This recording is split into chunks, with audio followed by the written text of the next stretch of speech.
Hi, and a very warm welcome to Wellbeing Mission Control. I'm Greg Parry, I'm a wellbeing specialist, and I want to touch on a subject that might be a little bit sensitive because one of the problems that's afflicting huge numbers of people in the world today is an issue that is just not receiving enough attention. It's a problem that we don't really talk about or think about too much, and it's ironic because we live in an extraordinary age where we have the benefits of electronic communication. We can get in touch with anybody across the planet at the touch of a button. And yet, more and more people are suffering from loneliness. And you know that this sense of isolation isn't just in the workplace, it's not just in our social lives, it's even within our families, with our marriages and partnerships. And it's extremely helpful to recognize that this growing phenomenon is harmful to our well-being. It really gets in the way of our potential to live a more fulfilling life. If you feel that you are not recognized, that you don't have a voice, that you're not heard or you're not understood, it just gradually wears you down. It really is harmful to all the positive elements of our life, all the things that contribute to this global sense of well-being. And what I'd like to suggest is that if you can make a choice today to take a risk, to open your heart to the possibility of accepting and giving love. Now, as soon as we touch on these subjects, everybody kind of lurches towards this romantic definition of love because we've been experiencing this rather distorted view of the human dynamic for more than 1,000 years in our literature, in our poetry, even in philosophy. But what I'm talking about is something a little deeper, a little more powerful than this superficial interpretation of romantic love. And for me, the best description is a sense of complete acceptance. Because if you have ever been in the presence of complete acceptance, you'll know that it's almost indescribable. It's a formula for transforming your life. Acceptance really is extraordinarily powerful.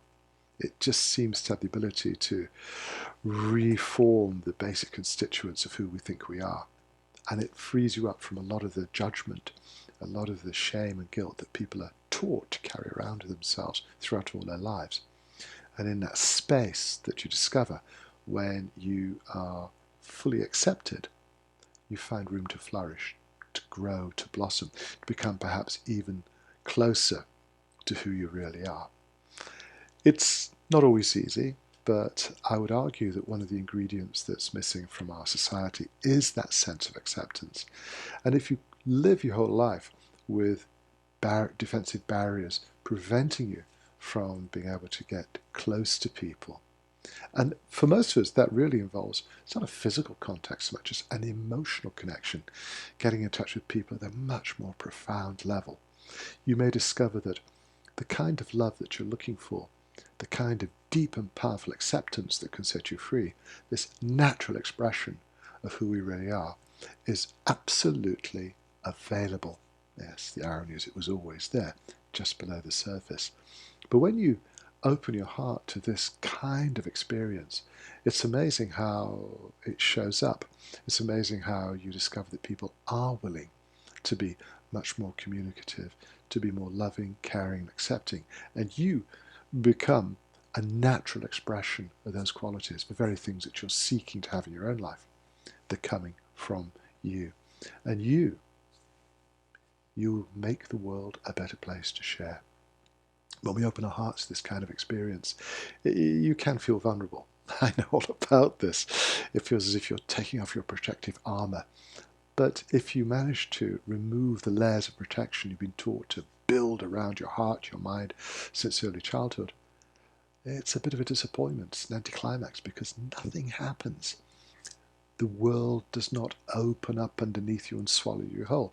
You discover that you feel lighter, stronger, more balanced, more confident, more creative because you approach the most natural expression of who you really are. And that's what I'm inviting you to do today. So, what do you think? Is it a good idea? Something you'd like to try? Let me know how you get on, because you know I love to share your comments. I love to receive your ideas, your suggestions, your observations, your experiences. I'm looking forward to being back with you very soon, and in the meantime, as you discover the power of love and acceptance in your life, allow me to wish you a wonderful day.